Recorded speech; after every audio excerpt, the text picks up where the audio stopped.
အားလုံးပဲမင်္ဂလာပါဗျ။ Aria Mobile အတွက် install တင်ပြီးရေးထားတဲ့လူတွေအတွက်ကျွန်တော်ပြပေးလိုက်ပါတယ်။မတည်တဲ့သူများအတွက်ရွေးပါတယ်။ကျွန်တော်တို့ခေါင်းဆောင်ဆက်ချီပါတယ်ဝင်ပြီးတော့ကိုဒေါင်းထားတဲ့ file စီကိုတစ်ချက်တော့သွားလိုက်နော်။ဒေါင်းထားတဲ့ file ကြီးရောက်ပြီဆိုရင် click ဆက်ထောက်လိုက်။ဒီနေရာမှာကျွန်တော်တို့ဘာမှမနှိပ်ပါနဲ့။ပြထားတဲ့ install ကိုပဲနှိပ်ပါ။ install တင်နေပါလိမ့်မယ်ခဏလေးစောင့်ကြည့်လိုက်ပါနော်။ဘာမှနှိပ်စမ်းမလို့ခဏလေးစောင့်ကြည့်လိုက်ပါဒီမှာ install online install ထပ်နေပါနော် install ထပ်နေပြီးတော့ဆက်တော့ဆောင်းနေပြီပါ okay ဒါဆိုရပါပြီကျွန်တော် in game နဲ့သွားပါမယ်ဒီ game ကကျွန်တော်တို့ SOC requirement ရှိတယ်ဗျအဲ့ဒါရှိမှဆော့လို့ရပါမယ်ကျွန်တော်ဗီဒီယိုရဲ့အဆုံးမှာပြောထားပါတယ်download link ကိုလည်းတကယ်လို့ကိုယ့်ဖုန်းကကျွန်တော်ဗီဒီယိုနောက်ဆုံးမှာပြောထားတဲ့ SOC နဲ့ကိုက်တယ်ဆိုရင်ကျွန်တော်ရဲ့ chat box မှာ download link ကိုလာတောင်းနိုင်ပါတယ် direct download link ပေးမှာပါတန်းတောင်းရုံပါပဲဗျအားလုံးဆောင်မယ်ဒီညရောအောက်စီဆွဲချ okay ပေးအောက်စီဆွဲချ okay ထပ်ပေးအဆက်ထပ်လုပ်လိုက်ပါနော်ထပ်လုပ်လိုက်ဒါဆိုရင်ကျွန်တော်တို့နောက်မယ်ဒါဆက်တိုက်တယ်auto save ဖွင့်ပေးလိုက်ပါ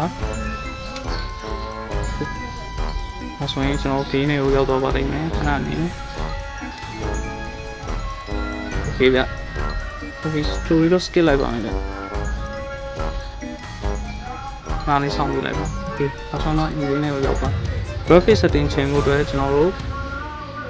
ပြထားတာလေးတစ်ချက်ထောက်ပြီเนาะ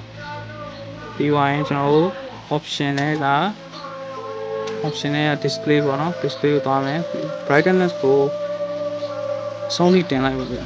ဒါကတော့ကိုယ့်ဖုန်းရဲ့ performance ကိုလိုက်ပြီးတော့ချိန်ပေါ့နော်ဒါကျွန်တော်ချိန်ထားတဲ့ setting မှာပြီးသွားရင်အောက်မှာဒီကောင်က performance မှုရတဲ့ဖုန်းတွေလည်းရတယ်เนาะကျွန်တော်ဖုန်းတော့မရလို့ပြီးရင် 60fps ထား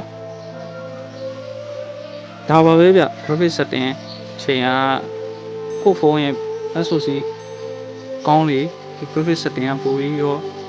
ချိန်လို့ကောင်းနေပါတော်တော်များများရပါတယ်ဒီ download link ရဆိုရင်လေ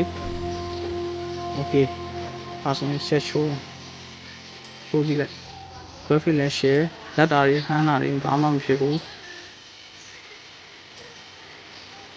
ကျွန်တော်ဒါဆိုရင်စဆော့လို့ရပြီနော် okay ခဏပြတာတယ်မလုပ်ဘူး okay ပါဗျအဲဆိုတော့ဆော့လို့ရပါပြီเนาะမတည်သေးတဲ့လူများအတွက်ကျွန်တော်ပြပေးတာပါဗျဗီဒီယိုအဆုံးမှာလည်းဒီ Aria Mobile ကိုဆော့ဖို့အတွက်လိုအပ်တဲ့ SOC လေးကျွန်တော်ပြပေးရပါတယ်အဲ့ဒါလေးတစ်ချက်ကြည့်ပြီးတော့အဲ့ဒီ SOC နဲ့ကိုက်တဲ့ browser များကျွန်တော်ရဲ့ chat box မှာ game link လာတောင်းနိုင်မှာ okay ဒါကတော့လိုအပ်တဲ့ SOC ပါဒီ SOC ရှိတဲ့ဖုန်းမှာဆော့လို့ရပါမယ်ဗျဗီဒီယိုလေးဆော့ကြည့်ပြီးတော့အားလုံးကို